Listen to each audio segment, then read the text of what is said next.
Hello, नमस्कार. सॉटीच्या या generation next मधल्या एपिसोड 5 मध्ये तुमचं सगळ्यांचं मनःपूर्वक क्रिएटिव्ह फाउंडेशन तर्फे मी स्वागत करते. याच्या आधी आपले 4 एपिसोड विविध विषयांवरचे झाले आहेत. सॉटी म्हणजे स्टुडंट ऑफ द इयर तुम्हाला सगळ्यांना माहिती आहे. आणि गेल्या 4 वर्षामध्ये अनेक हजारो मुलांनी याच्यामध्ये भाग घेतला. तर त्या मुलांच्याशी एक्सक्लुझिव्ह गप्पा मारण्यासाठी आम्ही ही सॉटी जनरेशन नेक्स्टची सिरीज चालू केली आणि याला आता उदंड प्रतिसाद तुमचा आणि मुलांचा सगळ्यांचाच मिळतो आहे. वेगवेगळ्या विषयांवर आम्ही गप्पा मारतो आहे. आता हा एपिसोड 5 आहे, त्याचा विषय आहे independence day. We look at it this way. उद्या स्वातंत्र्य दिन आहे. या स्वातंत्र्य दिनानिमित्त मी सगळ्या सॉटी परिवाराला आणि सगळ्या प्रेक्षकांना क्रिएटिव्ह फाउंडेशनच्या वतीनं मनःपूर्वक शुभेच्छा देते. हा आहे 74वा इंडिपेंडन्स डे, स्वातंत्र्य दिन, 74th इंडिपेंडन्स डे. पहिला इंडिपेंडन्स डे झाला आपला 15 ऑगस्ट 1947ला. 73 वर्ष पूर्ण झाली आणि आता आपण 74व्या वर्षामध्ये आलेलो आहे. तर ह्या इंडिपेंडन्स डे बद्दल आज आपल्याशी गप्पा मारायला आज आमच्या सॉटी फॅमिलीतले जे पार्टिसिपंट्स आहेत ते आहेत प्रियांका लिमये, खुश दास्ताने, विनायक कुंदर आणि आकांक्षा जालगावकर.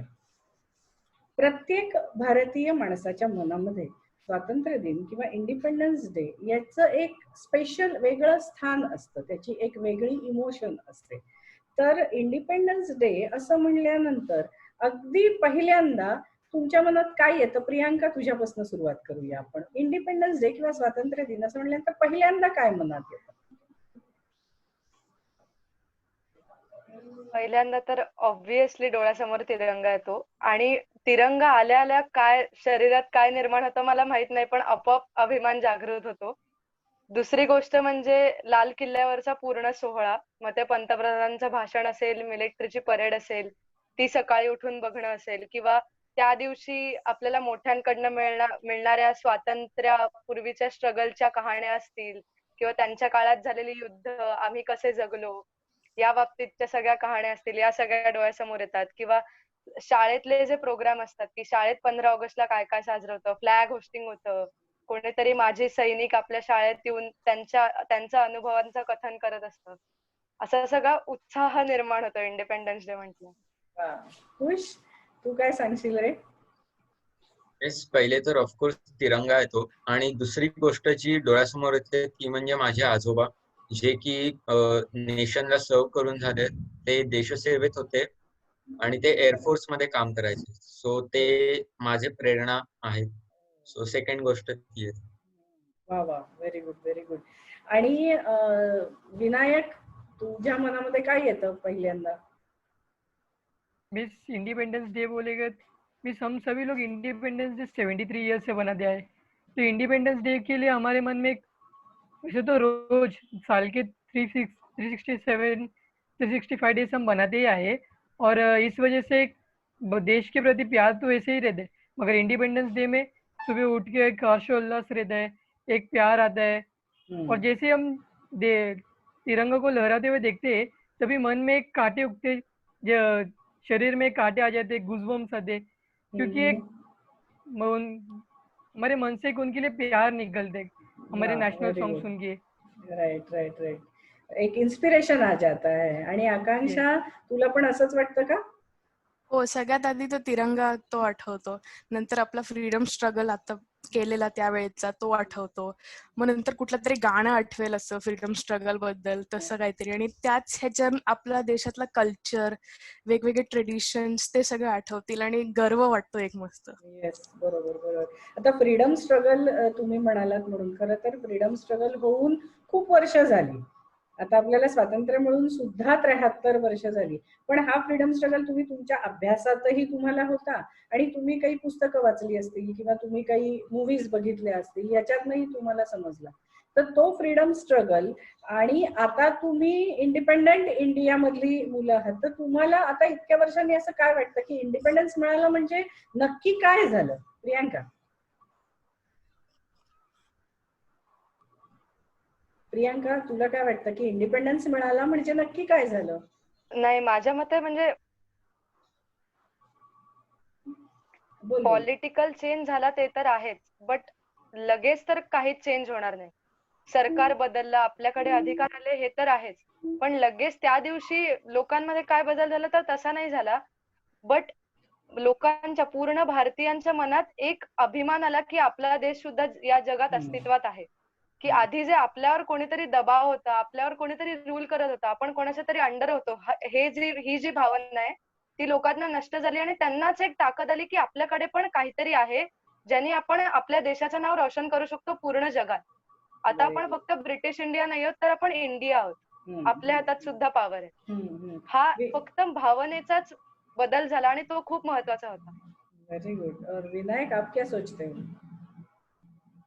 मीन्स मुझे ऐसा लगता है, जैसे कि प्रियंका ने कहा कि हमें सब अधिकार तो मिल गए स्वतंत्र भारत में, एवरी राइट, फंडामेंटल राइट्स की हम बात करते हैं जो कि हमें सब मिल गए, मगर एक इंडिपेंडेंस के बाद हम इंडियंस खिलाने लायक हुए, पर एक चीज रह गई जो थी सुपरस्टिशंस बिलीफ, जो हम कहते हैं अंधविश्वास, और जो बैकवर्ड क्लासेस जिससे यूनिटी हमारी थी, वो एक यूनिटी स्ट्रांग हुई पर अभी भी परफेक्ट नहीं हुई. यूनिटी को हमें और भी बेटर करना है, हमें पूरे शहरों को एक साथ लाना है और भी डेव्हलपमेंट करना है मेरे हिसाब से. Right right right right. Very good. आणि तुम्हाला मला वाटतं प्रत्येकाला शाळेत जावं लागतं इंडिपेंडन्स डेला, नाही का? शाळेमध्ये कंपल्सरी जायचं असतं. आकांक्षा, तुमच्या शाळेमध्ये कसा साजरा केला जातो independence day? Independence day normally सकाळी लवकर येतो आम्ही शाळेत, फुल एन्थुसियास्टिक असतो. मग फ्लॅग होइस्टिंगची सेरेमनी होईल, त्याच्यानंतर स्पीच देतील कोण ज्युनियर्स, आमचे सिनियर स्पीच देतील. मग एक चांगली परेड होईल मस्त, ज्याच्याने आणखी एकदम जोश येतो इंडिपेंडन्स डेचा. मग कुठला तरी चीफ गेस्ट आले असतील, ते आम्हाला काहीतरी मोटिवेशन देऊन जातील. मग कोणीतरी सिंगिंग किंवा डान्स असे प्रोग्राम्स होतील आणि मग एक चांगल्या मेसेजने कुठल्या तरी एंड होऊन तसं एक चांगल्या नोटवरती एंड होईल, असं आहे आमच्या शाळेतला. ओके. आणि कुश, तुमच्या शाळेमध्ये कसा होतो इंडिपेंडन्स डे? आमच्या शाळेमध्ये आम्हाला 8th स्टँडर्ड वाल्या मुलांनाच बोलवतात आणि ज्यानुसार माझा एक्सपिरियन्स होता, आम्हाला त्यावेळेस वेगवेगळे स्पीचेस आणि व्हिडिओज दाखवले होते आमच्या ऑडिटोरियम मध्ये. अच्छा अच्छा. मला वाटतं साधारण सगळ्या शाळांमध्ये पॅटर्न इंडिपेंडन्स डे सेलिब्रेशनचा तोच असतो की काही पॅट्रिऑटिक सॉंग्स, कोणाला तरी बाहेरच्यांना गेस्ट म्हणून बोलवायचं, त्यांचं स्पीच, आणि मग काही गाणी, नाच वगैरे असंच असतं. तर मला ना तुम्हाला चौघांनाही एक प्रश्न विचारायचा आहे की तुम्ही 1ली पासून 10वी पर्यंत इंडिपेंडन्स डे सेलिब्रेशन बघत आलात तुमच्या शाळेतलं, तर तुम्हाला जर हा इव्हेंट ऑर्गनाईज करायचा असेल तर तुम्ही जो पॅटर्न चालत आलेला आहे त्याच्यामध्ये काय बदल कराल? तुम्हाला काय वाटतं की कसा असावा इंडिपेंडन्स डे सेलिब्रेशन? कुश, तुझ्यापासून सुरुवात करूया आपण, सांग बरं. तर पहिले तर पहिलीपासनं 10वी पर्यंतच्या प्रत्येक मुलाला कंपल्सरी केलं पाहिजे की त्यांनी शाळेत येऊन त्यांचं कॉन्ट्रीब्युशन द्यावं.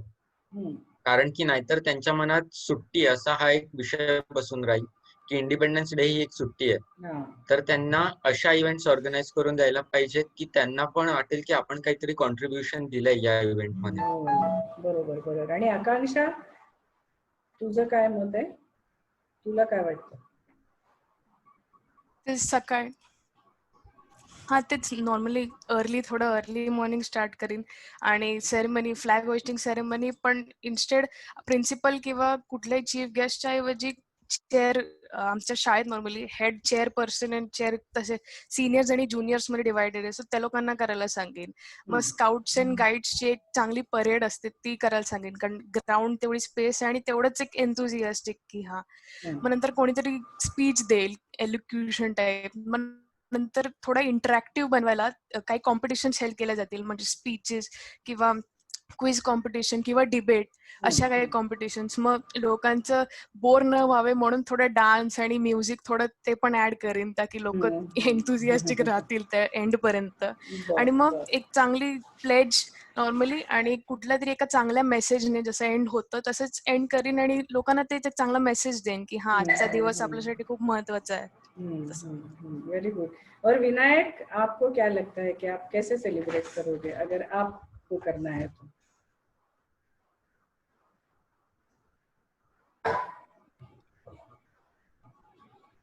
विनायक, मेरी आवाज आ रही है आपको? मिस सुबह उठ के स्कूल में जाना, वहाँ पर सुबह उठ के फ्लैग होस्टिंग होना, इंडी फ्लैग होस्टिंग के साथ नेशनल एंथम है। बोलिए बोलिए यस मुझे। मिस, हाँ मिस सुबह उठ के नेशनल एंथम फ्लैग होस्टिंग के साथ नेशनल एंथम, ये तो इम्पोर्टेंट है ही। इसके साथ गेस्ट के स्पीचेस भी इम्पोर्टेंट है, क्योंकि वो काफ़ी इंस्पायर करते स्टूडेंट्स को। मगर हाँ पर हाँ उसके साथ और भी इम्पोर्टेंट चीज़ ये है कि जब हम स्टूडेंट्स को स्कूल के प्रीमाइसेस के बाहर लेके जाना, क्योंकि इससे उनको एक्सपीरियंस मिलेगा।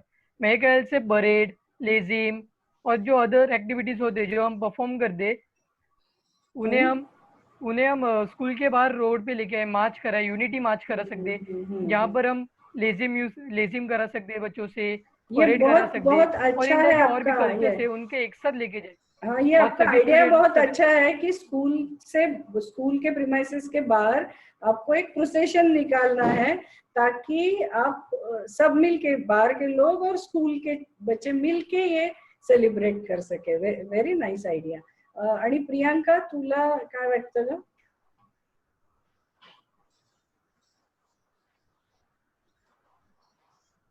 नाही, बेसिक गोष्टी तर आहेतच की फ्लॅग होस्टिंग, प्लेज, संविधानाची प्रास्ताविका हे तर आहेच. पण त्याचबरोबर मला काय वाटतं की आपल्याला पुस्तकात फ्रीडम स्ट्रगलर्स जे आहेत, जे आपले नेते आहेत, बऱ्याच वेळा त्यांची एकच बाजू मांडलेली असते विचारांची. आणि आपण जसे जसे मोठे होतो तेव्हा त्यातली आपल्याला विविधता कळते की कोणाचे काय काय विचार होते. आपल्याला एकाच पद्धतीने मांडतात पुस्तकात. पण मला त्या दिवशी असं करायचंय की जर आपण स्टुडंट्सची एखादी कमिटी तयार केली आणि दरवर्षी वेगवेगळे फ्रीडम स्ट्रगलर्स असतील की जसं लोकमान्य टिळक असतील, सावरकर असतील, असे अनेक आहेत, सुभाषचंद्र बोस, तर त्यांच्या विचारांबद्दल पूर्ण रिसर्च केला आणि त्यांच्या दोन्ही बाजू मुलांसमोर मांडल्या, तर त्यांना त्यांचं डिसिजन घेणं सोपं पडेल. कारण बऱ्याच वेळा काय होतं, आम्ही जे 1ली ते 10वी शिकतो ते खूप लिमिटेड असतं. आम्हाला एकच बाजू कळते आणि जेव्हा जेव्हा आम्ही आई-बाबांबरोबर बोलतो, तेव्हा आम्हाला कळतं की अच्छा, यांचे असे सुद्धा विचार होते. त्यामुळे आम्हाला डिसिजन घेणं सोपं जातं की आम्हाला कुठले विचार पटतायत, कुठले नाही पटतायत, हे आम्ही क्लिअरपणे मांडू शकतो जर ते आम्हाला बाजू दोन्ही कळल्या. म्हणून मला वाटतं अशी डिस्कशन्स किंवा गेल्या 1 वर्षात काय काय झालं आपल्या देशात, ते काय काय चांगलं होतं, काय काय नव्हतं, यात काय बदल घडू शकतात, या बाबतीत जर आपण टीचर्स बरोबर डिस्कशन केलं, तर जेव्हा आपण मोठे होऊ तेव्हा आपल्याला कळेल की एक खरंच नागरिक असणं म्हणजे काय आहे, नागरिकाच्या जबाबदाऱ्या काय आहेत, की या वर्षात जे चुकलं ते पुढच्या वर्षात आपल्या हातून नाही झालं पाहिजे. खूप छान. पण तुमच्या सगळ्यांच्या बोलण्यामध्ये ना मला एक कॉमन पॉइंट असा दिसला की फ्रीडम स्ट्रगल याविषयीची माहिती तुम्ही दरवर्षी प्रत्येकाच्या याच्यामध्ये, हा मुद्दा आला बोलण्यामध्ये की फ्रीडम स्ट्रगल याविषयीची माहिती आम्ही त्याच्यामध्ये देऊच. तर independence day is always associated with our freedom struggle. बरोबर आहे, आपल्या फ्रीडम स्ट्रगलशी कायम त्याचा संबंध राहिलेला आहे. तर तुम्हाला असं वाटतं का की आता इतके वर्ष झाली, 73 वर्ष झाली, तर अजूनही फ्रीडम स्ट्रगलशी त्याचा संबंध असणं हे योग्य आहे, बरोबर आहे, असं वाटतं का प्रियांका? नाही, एका पॉइंटसाठी ते ऍक्च्युली बरोबर आहे. कारण जर आपण मुलांना आता जुना फ्रीडम स्ट्रगल जर सांगितलाच नाही, तर जे आता त्यांना मिळतंय त्याची त्यांना किंमतच कळणार नाही. की आता आपण ज्या परिस्थितीत आहोत, या परिस्थितीत येण्यासाठी आधी लोकांनी किती खस्ता खाल्ल्यात, हे जर कळलं नाही तर आत्ताच्या सुखाचे त्यांना काहीच वाटणार नाही.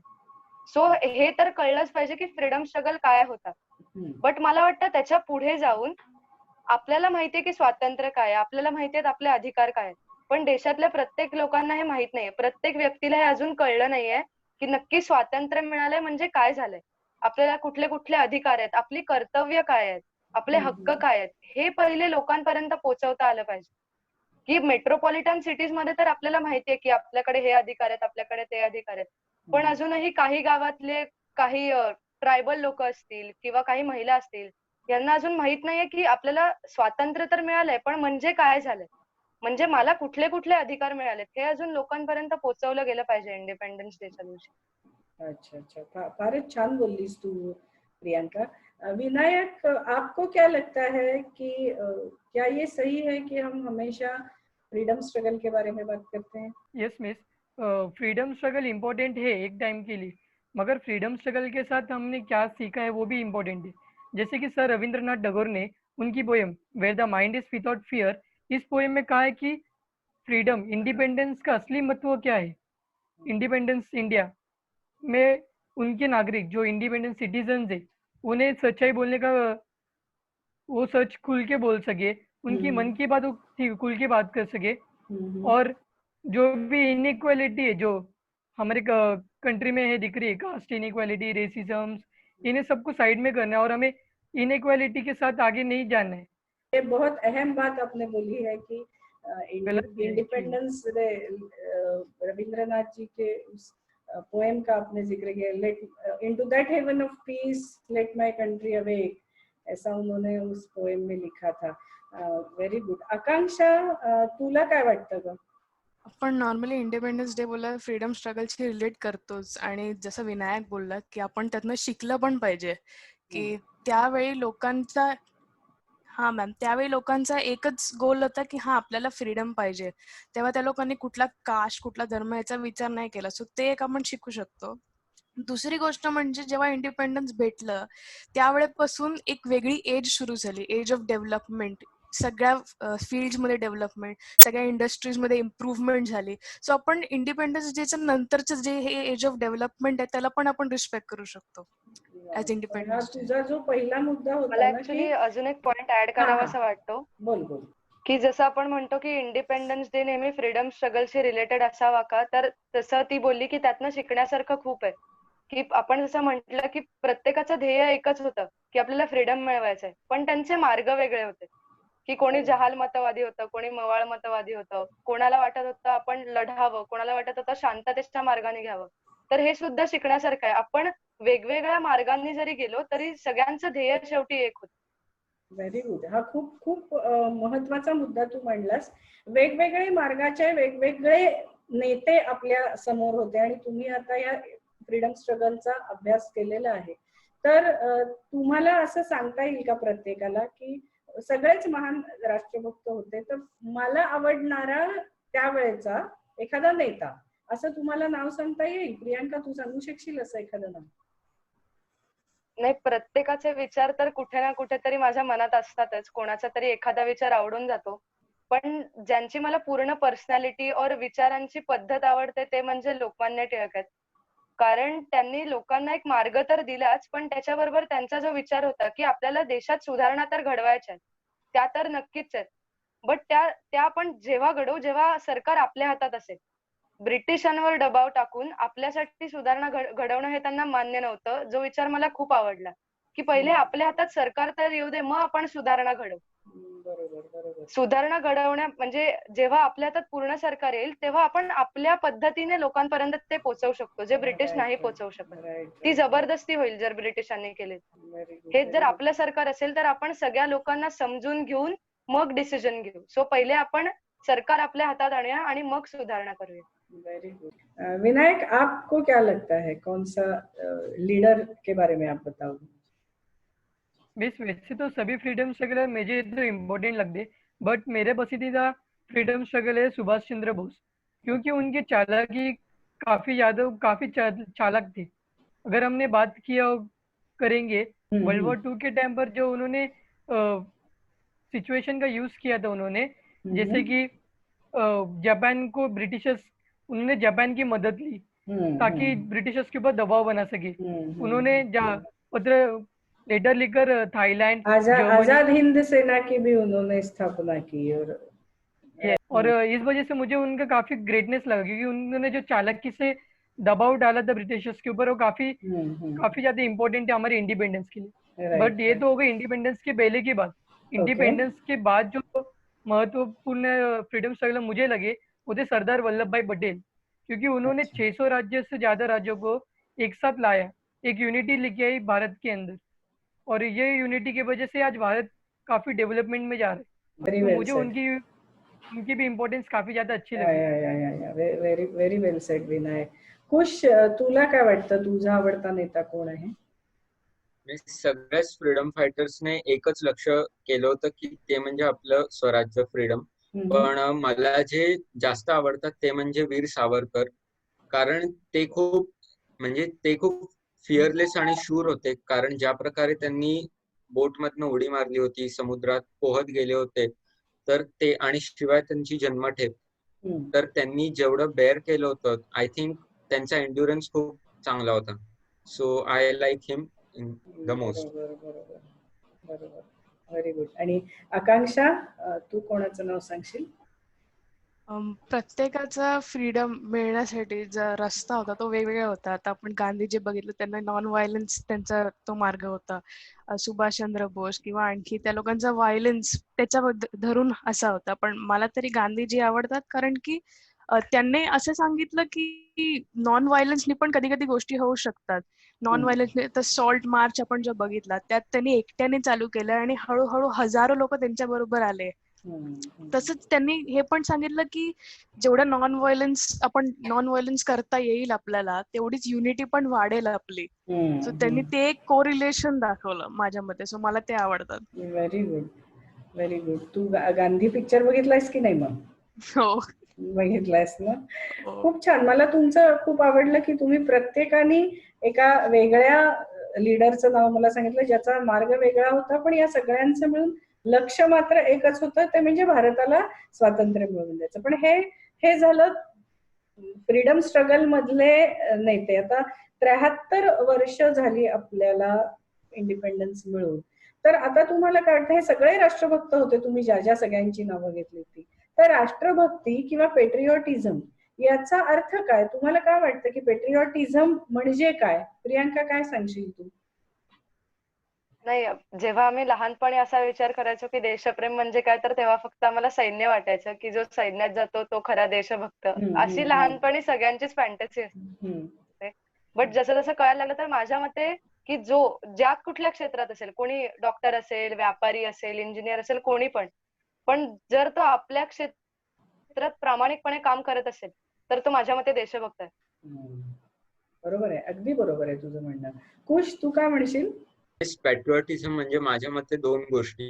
पहिली गोष्ट म्हणजे जे आपल्याला इंडिपेंडन्स मिळवून दिलाय फ्रीडम स्ट्रगलर्सने, तो आपण मेंटेन केला पाहिजे. ही म्हणजे आपली पहिली देशभक्ती आहे. आणि दुसरी देशभक्ती म्हणजे आपण जे पण प्रोफेशन करू त्याच्या टॉप मध्ये जाऊन आपल्या कंट्रीला रिप्रेझेंट करायचं. सच ॲज सचिन तेंडुलकर, धोनी, विराट हे सगळे त्यांच्या प्रोफेशन मध्ये रिप्रेझेंट करतायत. नंतर बाकीचे ऍस्ट्रॉनॉट्स, राकेश शर्मा, हे सगळे त्यांच्या प्रोफेशन मध्ये रिप्रेझेंट करतायत. तसं आपण आपलं काहीतरी करून रिप्रेझेंट करायचं. तुझं म्हणणं खूप छान आहे. हा थोडा वेगळा व्ह्यू आहे की तुमच्या क्षेत्रामध्ये तुम्ही उत्तम होण्याचा प्रयत्न करायचा, त्यामुळे देशाचं नाव अल्टिमेटली तुम्ही मोठं करता. हा खूप एक वेगळा व्ह्यू होता. आकांक्षा, तुला काय वाटतं?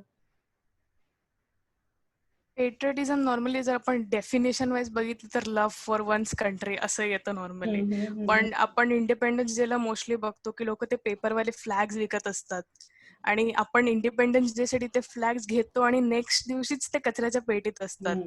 सो त्याला मी कुठल्याही अँगलने पेट्रियटिझम नाही बोलणार, कारण जर पेट्रियटिझम हे मनात असलंच पाहिजे, तर रिस्पेक्ट आपल्या कंट्रीची, आपल्या कंट्रीतल्या लोकांची, त्यांचे वेगवेगळे भावना, ट्रेडिशन्स, कल्चर, त्या सगळ्या गोष्टींची, आय थिंक ते केल्यावर तुम्ही पेट्रियटिझम स्वतःला असं बोलू शकतात की हा, आय एम पेट्रियोटिक. बरोबर. तू असं 15 ऑगस्ट आला किंवा 26 जानेवारी आला, असा काहीतरी देशाचा इव्हेंट आला की आपल्याला असं वाटतं की आपला देश खूप महान आहे आणि आपल्या देशासाठी आपण काहीतरी केलं पाहिजे. पण हे काहीतरी म्हणजे काय ना, हे आपल्याला कळत नसतं. मग आपण बऱ्याच वेळेला काही मित्रमंडळींच्यात किंवा घरच्यांच्या बरोबर सुद्धा, आई वडिलांच्या बरोबर, आजी आजोबांच्या बरोबर या गोष्टीची चर्चा करतो की काहीतरी मला करायचंय, पण ते काय आहे ही तुम्ही तुमच्या आई वडिलांबरोबर चर्चा करता का? आणि आता किमान या स्टेजला असं काही तुमच्या मनात आहे का की माझ्या देशासाठी मला अमुक एक गोष्ट करायची आहे? तर खुश, तुझ्या मनात असं काही आहे का की काय करू शकशील तू? हो मिस, मी लहानपणापासूनच माझ्या आईबाबांसोबत एक चर्चा नेहमी करत आलोय की ते मला म्हणतात की तुझ्या मते जे पॉसिबल असेल ते तू करून दाखव. आणि माझं लहानपणापासून एक स्वप्न आहे की मला, जेव्हा पण आपण बघतो की मला 10वी नंतर काय करायचंय, तर एखादा मुलगा म्हणतो की मी हे शिकायला, अमुक शिकायला भारताच्या बाहेर जाऊन शिकेन. तर मला ही कन्सेप्ट बदलून असं करायचंय की आपल्या भारतात एक अशी युनिव्हर्सिटी बनवीन की बाहेरचे लोक म्हटले पाहिजे की आपण इंडियात या गोष्टीमध्ये रिसर्च करू. अरे वा, सो अशी युनिव्हर्सिटी बनवायची. फारच फारच छान, फारच छान. हे असं स्वप्न तू बघतो आहेस तर खरोखर तुझं स्वप्न हे भविष्यात पूर्ण हो. आमच्या अगदी पूर्ण शुभेच्छा आहेत तुझ्या पाठीशी यासाठी. विनायक, आपको क्या लगता है कि आप क्या करेंगे?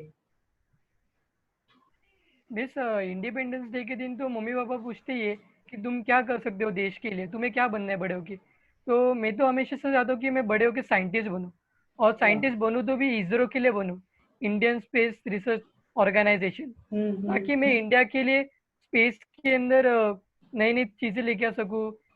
जैसे कि टेस्ला टेस्ला ने अपनी तरफ से पूरी कोशिश की अर्थ को बचाने के लिए, उन्होंने पूरी कोशिश की स्पेस में डेवलपमेंट लाने। मैं भी इंडिया को रिप्रेजेंट करते हुए Indian space research organisation ISRO को काफी आगे लेके जाना चाहता हूँ, और काफी सारे अचीवमेंट्स पाना चाहता हूँ। वैसे तो इंडिया ने बहुत अचीवमेंट्स पाए, मगर और भी पाना बाकी है, और मैं उसके लिए कोशिश करूंगा, जरूर कोशिश करना अच्छा चाहूंगा। अच्छा अच्छा, आपका भी सपना बहुत अच्छा है, बहुत बड़ा है, और हमारी शुभकामनाएं आपके साथ की वो आपका सपना भी पूरा हो. प्रियांका, मला तुला असं विचारायचं आहे की साधारण या विषयाची जेव्हा चर्चा होते तेव्हा तुम्ही आई वडिलांशी पण काही या विषयावर बोलत असाल, तर आई वडील तुला काय सांगतात?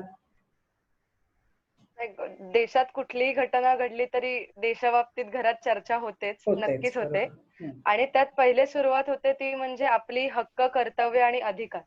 कारण आम्हाला आमचे अधिकार माहिती आहेत, बट आम्हाला आमचे रिस्पॉन्सिबिलिटीज माहित नाहीयेत, किंवा रिस्पॉन्सिबिलिटीज माहिती असल्या तरी त्याला आम्ही जास्त महत्व देत नाही. आम्ही फक्त बघतो की आपले अधिकार काय आहेत ते आपण वापरू. आणि त्याच्याबरोबरच आई बाबा मला नेहमीच सांगतात की जेव्हा तू तुझे अधिकार वापरशील तेव्हा इतरांच्या अधिकारांना पण मान दे, त्यांना सुद्धा अधिकार आहेत.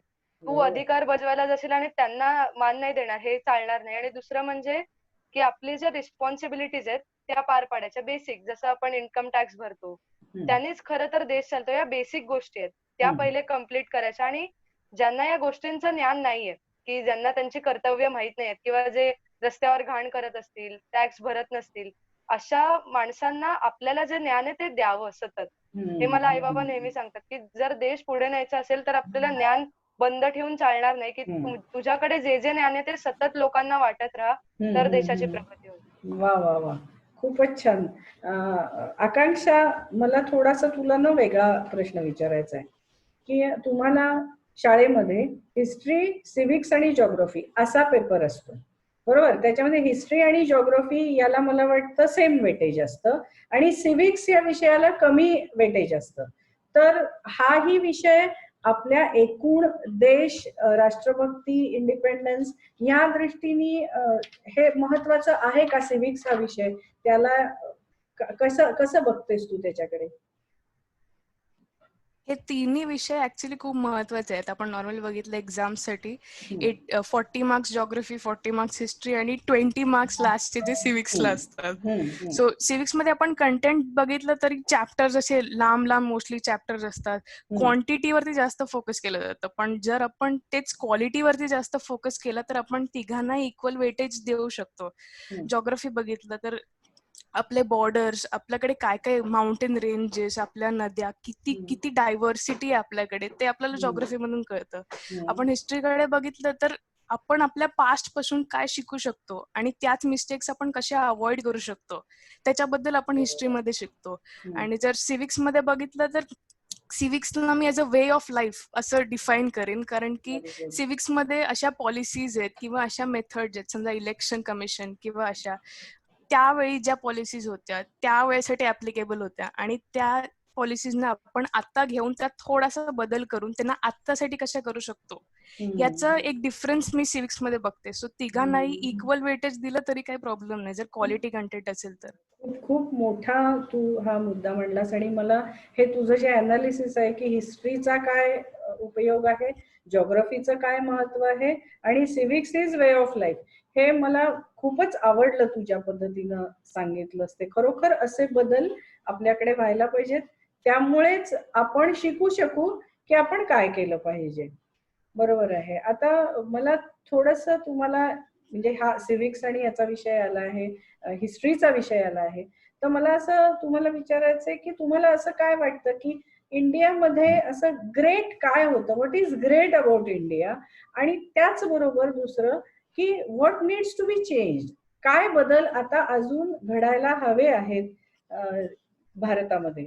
तर प्रियांका, तुझ्यापासून सुरुवात करूया, काय सांगशील याच्या बाबतीत? ओके, तर इंडियाची सर्वात मोठी स्ट्रेंथ आहे म्हणजे त्यांची विविधता. आपल्याकडे विविधतेत एकता आहे. आपण जरी प्रत्येक प्रांत घेतला तरी आपण जसं म्हणतो मैलावर भाषा बदलतात आपल्याकडे. सो ही विविधता एका देशात कुठेच नाहीये. सो ही आपली स्ट्रेंथ आहे. आणि दुसरं म्हणजे आपल्याकडचं नॉलेज. म्हणजे आपण जर एन्शियंट हिस्ट्री बघितली इंडियाची, तर आपल्याकडे खूप मोठे सायंटिस्ट होते खरं बघायला गेलं तर. जसं आता मी मेडिकल मध्ये बोलले, तर आपल्याकडे सगळ्या सर्जऱ्या होत होत्या जुन्या काळात सुद्धा, आणि त्या पूर्णपणे म्हणजे 100% त्याची सक्सेस रेट होता. त्याच्यानंतर आपल्याकडे ऍस्ट्रॉलॉजिस्ट खूप मोठे मोठे होऊन गेलेत, कलाकार खूप मोठे होते. तर आपल्याकडे इतिहास खूप सुवर्ण आहे. बट आता कसं झालं, हे सगळी जी एम्पायर झाली किंवा ब्रिटिश आले, त्यांचा मेन मुद्दा होता की हा सगळा इतिहास पुसून टाकायचा. की जसं आपण म्हणतो की आता योग खरं आपल्याकडे होता, इंडियाचा आहे योग, बट त्याचा योगा झाला तेव्हा आपल्याला त्याचं महत्व कळलं. तर असं परत होता कामा नये. मला काय वाटतंय, जसं आपण हिस्ट्री शिकतो तर ह्या गोष्टी पण शिकायला पाहिजेत की आधी आपल्याकडे किती काय काय आहे. सतत दुसऱ्यांचं चांगलं बघण्यापेक्षा आपल्याकडे काय चांगलं आहे हे आधी डिस्कव्हर करायला पाहिजे. बरोबर. First of all we should know about the greatness of India. पहिल्यांदा ग्रेटनेस ऑफ इंडिया जर आपल्याला कळला तर तो पुढे आपण आणखीन मोठा करू शकतो. बरोबर आहे, बरोबर आहे. स्वतःच्या देशाबद्दल कमीपणा वाटता कामा नये, आपल्याला अभिमान वाटायला पाहिजे. सतत दुसऱ्यांचं घेण्यापेक्षा आपण जगाला काय दिलं हे आधी बघितलं पाहिजे आपण, कारण आपल्याकडे देण्यासारखं खूप आहे. अगदी बरोबर है, अगदी बरोबर है. विनायक, आपको क्या लगता है? जैसे प्रियंका ने बोला, काफी सही था उन्होंने बोला कि इंडिया की हिस्ट्री, ये इंडिया के लिए काफी बड़ी एडवांटेज है और काफी बड़ी गर्व की बात भी है. इंडिया ने दुनिया को क्या कुछ नहीं दिया, shampoo, eye surgery, facial surgery, सब. जैसे कि हम जानते हैं इंडिया की हिस्ट्री काफी बड़ी है. और जैसे कि अर्बन सिविलाइजेशन की बात करें तो वर्ल्ड की टॉप 4 ओल्डेस्ट सिविलाइजेशन में से एक है. तो हम जानते हैं कि इंडिया की हिस्ट्री काफी पुरानी है. मगर हिस्ट्री में हमने क्या गलती की, उनसे हमें उससे सीखना भी चाहिए. जैसे कि हिस्ट्री में सबसे बड़ी गलती जो महाराजाओं ने की थी वो थी कि उन्होंने अपने अपने राज्यों को संभालने की कोशिश की और दूसरों के राज्य को कब्जा करने की कोशिश की, जिसकी वजह से एक यूनिटी कभी नहीं बन पाई उन राज्यों, सभी राज्यों के बीच में. और जब इंडिपेंडेंस के बाद अभी ये टाइम आ चुका है तो भी मुझे ऐसा लग रहा है कि एक यूनिटी है. हम कहते तो है कि हमारे पास यूनिटी बहुत है और कल्चर भी बहुत अलग अलग है, मगर फिर भी एक यूनिटी की बात रहती है. जब भी छोटी से छोटी लड़ाई होती तो काफी बड़े युद्ध भी हो जाते. इसके लिए एक यूनिटी को संभालना इम्पोर्टेंट है और हमें हिस्ट्री में क्या गलती की वो सीखना भी काफी इम्पोर्टेंट है. Right, very good. और आपने एक और भी पिछले टाइम पे एक और भी पॉइंट बोला था कि there should be some connection between cities and villages. तो आपको क्या लगता है कि कैसा कनेक्शन होना चाहिए? अभी हम लोग डेवलपमेंट के साथ जाते जा रहे, मगर इस डेवलपमेंट में क्या हो रहा है मिस, कि जब हम इंडिया को डेवलप कर रहे हैं तो हम छोटे छोटे गाँवों को हमसे अलग रख रहे. जो शहर थे वो शहर और भी तेजी से बढ़ते जा रहे, मगर छोटे गाँवों की तरफ हम ध्यान नहीं दे रहे. जैसे कि हम बात करें तो अभी भी north east side, Assam, Meghalaya, Arunachal Pradesh, वहाँ पर डेवलपमेंट अभी भी कम है. तो अगर हमने उन सबको एक साथ कनेक्ट कर दिया इंडिया के साथ, तो जो इंडिया की डेवलपमेंट है वो काफी तेज हो सकती है. This is very very important point. और आप इस तरह से और इस बात की आप इस बारे में सोचते हैं, ये बहुत बड़ी बात है. और इस एज में ही सोचते हैं, ये काफी बड़ी बात आहे. आकांक्षा, तुला काय वाटतं की काय चांगलं आहे आणि काय बदलायला हवंय? इंडियामध्ये ऍक्च्युली भरपूर नॉलेज आहे आपल्याकडे, जे बहुतेक पुसलं गेलं, आपल्याला फक्त थोडं शोधावं लागेल त्याला. तसं आपण जर बघितलं इंडियन मायथॉलॉजीज नॉर्मली लोक निग्लेक्ट करतात, कारण त्यात फक्त स्टोरीज किंवा फॅन्टसीज सांगितलेल्या असतात. पण इंडियन मायथॉलॉजी मध्ये मला वेगळं काय वाटतं की त्याच्यातून मोटिवेशन पण भेटतं तुम्हाला. म्हणजे फॉर एक्झाम्पल मी एक श्लोक सांगते, शॉर्ट अँड सिम्पल. मम नित्यम निश्चयामी असा श्लोक बघितला तर आय कंट्रोल माय डेस्टिनी. पण ह्या एका श्लोक मध्ये असा पण अर्थ आहे की आपल्याकडे आता ती स्ट्रेंथ आहे की आपण आपल्या फ्युचरला चेंज करू शकतो. तर आय कंट्रोल माय डेस्टिनी. माझे ऍक्शन्स, माझे फ्युचर जे त्याला कंट्रोल करतात. आणखीन एक श्लोक जो मला पर्सनली मोटिवेट करतो, इत्येदपि गमिष्यामि, दिस टाइम टू शॅल पास. आता नॉर्मली फेलियर्स तर आपल्या सगळ्यांनाच येतात लाईफमध्ये, एक्झाम फेलियर्स किंवा कुठलाही फेलियर. आता एवढा मोठा कोविडचा पेंडेमिक पण चाललेला आहे. हो तेच. तर हे सगळे टेम्पररी सिच्युएशन्स आहेत आणि हे कधी ना कधीतरी जाणारच आहे. की टाइम ही एकच गोष्ट आहे जी माणसाच्या कंट्रोलमध्ये नाहीये. म्हणजे ही केवढी मोठी पॉझिटिव्हिटी आहे की या दोन शब्दांनीच किती पॉझिटिव्हिटी येते ह्याच्यातूनच आपल्याला कळतं की आपल्याकडे किती प्रोफाउंड नॉलेज आहे, किती डायव्हर्सिटी आहे. आता माझी आजी जी आहे ती चाळीत राहते. सो तिथे वेगवेगळ्या धर्मांचे लोक असतात. सो प्रत्येक फेस्टिवलला सगळे एकमेकांच्या घरी असतात. बघून सुद्धा मला असं लक्षात येतं की हा, आपल्याकडे किती डायव्हर्सिटी, किती युनिटी आहे. आपण कितीही लढत असलो तरी युनिटी आहे, ती थोडीफार तरी आहे सगळीकडे. काय बदलायला चेंज करायचं, हा तेच, काही चेंज करायचं झालंच तर लोकांनाच ऍक्च्युली त्यांचं डिसिप्लिन, की आपण कुठे पण कचरा टाकतो तर कचरा नाही टाकला पाहिजे, ते एक डिसिप्लिन. आपण उगाच काही लोक रायट्स वगैरे करत असतात ते स्वतःचे हक्क हे करायला वगैरे. सो ते थोडंफार कमी करून किंवा एका नॉन व्हायलंट पाथला जाऊन असा काहीतरी वेगळा ऍटिट्यूड आपण जर चेंज केलं तर आय थिंक खूप गोष्टी चेंज होतील असं मला वाटतं. खूप खूप छान छान बोललीस तू आणि छान याविषयीची माहिती दिलीस. मला म्हणजे आता हा 15 ऑगस्ट म्हणजे इंडिपेंडन्स डे हाच आजचा आपला विषय आहे. तर तुम्हाला एक म्हणजे तुमच्या दरवर्षी शाळेमध्ये कोणीतरी येतं, तुम्ही इन्स्पिरेशनल स्पीचेस वगैरे ऐकता. तर काही वेळेला असं होतं की एखादा माणूस इतका छान बोलतो आणि आपण इतके एकदम असे झॅप होतो आणि इतकं आपल्याला असा एकदम जोश येतो. तर असं एखाद्या वेळेला झालं तर तुम्हाला काय वाटतं की असं एखादं खूप मस्त स्पीच ऐकलंय तुम्ही आणि आता तुम्हाला असं वाटतं की येस, काहीतरी आता आपण केलं पाहिजे, आणि मग तुम्ही हॉलच्या बाहेर येता ते स्पीच ऐकून, तर पहिली गोष्ट, अगदी पहिली, तुम्ही काय कराल? विनय, आप क्या बता सकते हैं इसमें कि पहली बात आप क्या करोगे ऐसे एकदम मोटिवेशनल स्पीच सुन के आए उसके बाद? मिस जब ये मोटिवेशनल स्पीच सुनकर आते हैं ना मिस, तो एक मन करता है कि काफी बड़े बड़े चीजें करें, मगर हमें छोटी चीजों के साथ शुरुआत करनी चाहिए. जैसे कि ट्रैफिक रूल्स को हमें फॉलो करना चाहिए. आजकल की भीड़ भाड़ की जिंदगी में हमने देखा ही होगा कि जैसे ट्रैफिक लग जाते हैं, किधर सिग्नल लग जाते हैं, तो गाड़ियों के बीच में से हम निकल जाते हैं रास्ता क्रॉस करने के लिए. ऐसे मगर ये हाथ हमें करते नहीं करना हैं और चाहिए. निकल हमें जाते हैं.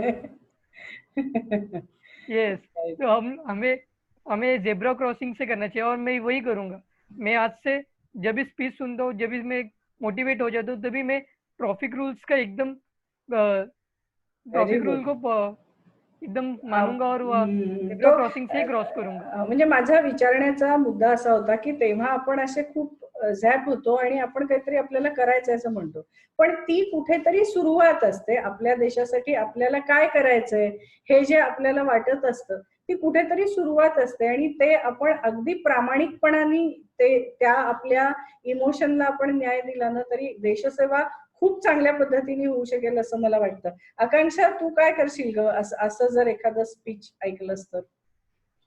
फुल असा अंगात जोश भरलेला असेल आधी, कारण मी स्पीच ऐकलेली चांगली. मग मनात येईल की हा, या सिच्युएशन मध्ये अवेअरनेस क्रिएट करणं खूप इम्पॉर्टंट आहे. सो शाळेच्या किंवा कुठल्याही प्रिमायसिसच्या बाहेर दुकानं असतात. नॉर्मली आजकाल लोक ग्लव्स घालत नाही कारण लोकांना वाटतं कोविड-19 संपायला आलंय त्यातल्या. सो म्हणून त्या लोकांना मी सांगेन की ग्लव्स वगैरे तरी वापरा, त्याच्याने ट्रान्समिशन तरी निदान कमी होईल. आणि जे लोकांनी मास्क घातला नाहीये किंवा काही काही लोक असतात जी इथपर्यंतच मास्क घालतात, नाकावरती मास्क नाही घालत, त्यांना एक सांगेन की नाकावरती पण घाला मास्क किंवा मास्क तरी घाला. तशा प्रकारे एक अवेअरनेस क्रिएट करेन. बरोबर. काही मेडिकल आत्ताची जी सिच्युएशन आहे त्यासाठी योग्य अशी मेडिकल दृष्टीने काय काळजी घ्यावी आणि साधारण ओव्हरऑलच आपण पब्लिक प्लेसेस मध्ये किंवा प्रायव्हेट काय हायजीन वापरावं या संबंधीचं लोकशिक्षण हे आपल्यासाठी फार फार गरजेचं आहे. आणि ते जर तुला करावंसं वाटत असेल तर खूप खूप चांगली गोष्ट आहे. आणि प्रियांका, तू काय सांगशील?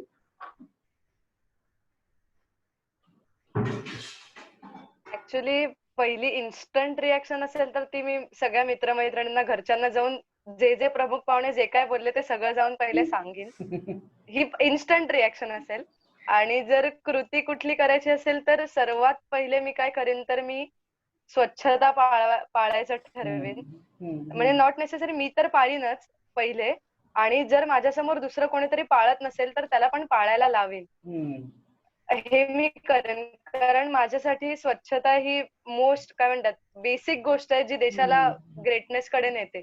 अगदी सो बरोबर पहिले आहे. मी ती गोष्ट करेन. खूप खूप देश असे आहेत की जे अगदी बाकी सगळ्या दृष्टीने आपल्या बरोबरीचेच आहेत, फक्त ते स्वच्छ आहेत आणि म्हणून ते खूप Yes. चांगले आणि मोठे वाटतात. म्हणजे cleanliness is next to godliness असं आपल्याकडे म्हणतात. म्हणजे गाडगे बाबांची अशी गोष्ट सांगतात की Yes. वारीला जेव्हा लोक जातात ना, मग ते वारीला जातात आणि पंढरपूर तसं मग खूप अस्वच्छ होतं वारीनंतर.